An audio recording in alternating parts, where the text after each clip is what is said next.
You lay one more finger on her and I swear I'll drag your empire into the ground. Do you think anyone will believe you? A black woman who works as a waitress. That was the line that cut through the music, the laughter, the champagne bubbles. The one that made every mask in the Royal Crescent Hotel, New Orleans, crack just a little. Jade Morrison, 24, stood at the rear holding a tray of flutes with calm hands but a storm behind her eyes.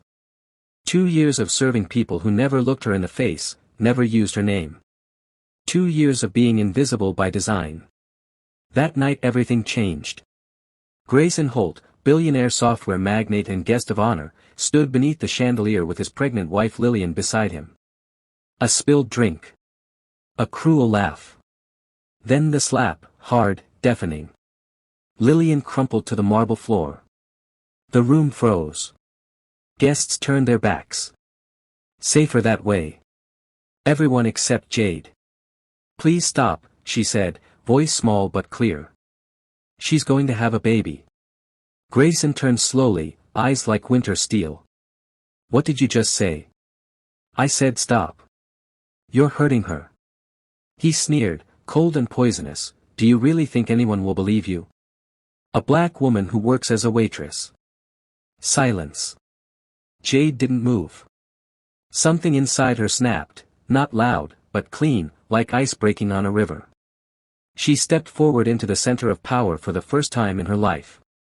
Grayson didn't like being interrupted by someone he considered furniture. His rage was quiet, sharp, controlled. Serve drinks. That's all you're good for. Lillian, blood on her lip, whispered, please don't. Grayson roared at her, you embarrassed me, and lunged again. Jade moved faster, planting herself between them. He struck her across the face. The crack rang louder than the jazz band. She staggered but didn't fall, didn't cry. Just stared at him, cheek burning, and slipped her hand into her apron pocket. Pulled out her phone. Hit record. I don't need them to believe me, she said quietly. I only need them to see. Someone in the room gasped.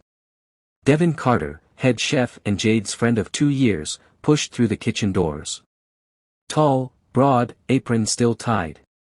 He had watched everything from the shadows. When the slap landed on Jade, he moved. That's enough, Devin said, voice low and final. Leave. Now. Grayson's smile was venom. You're both fired. You'll never work in this city again.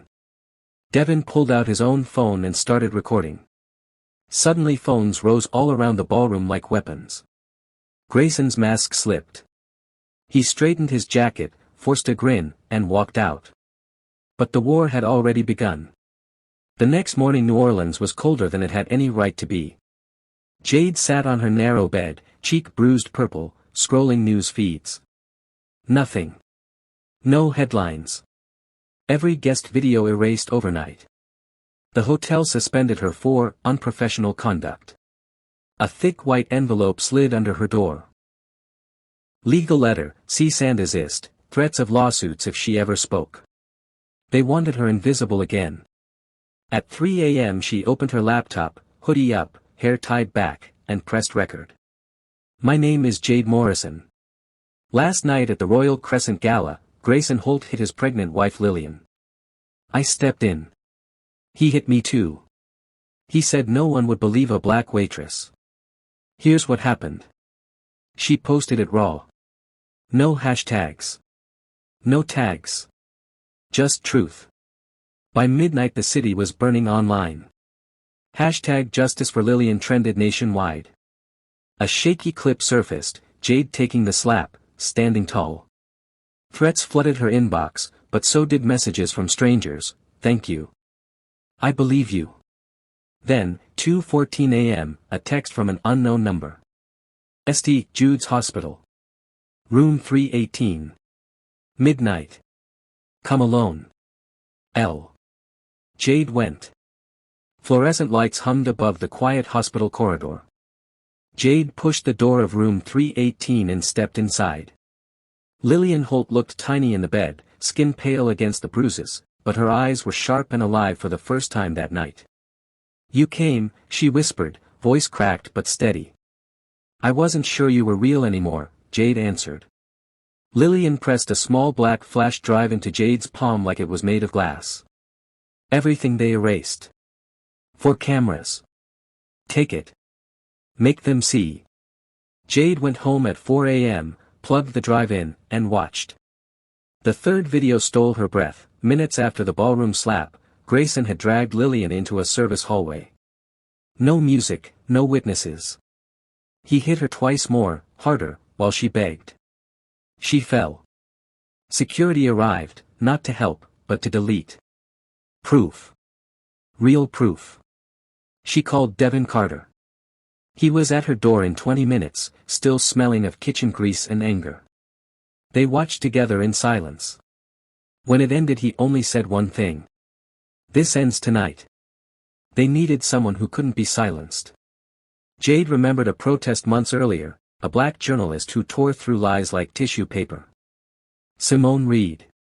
Message sent at dawn. I have footage Grayson Holt can't delete. Lillian gave it to me herself.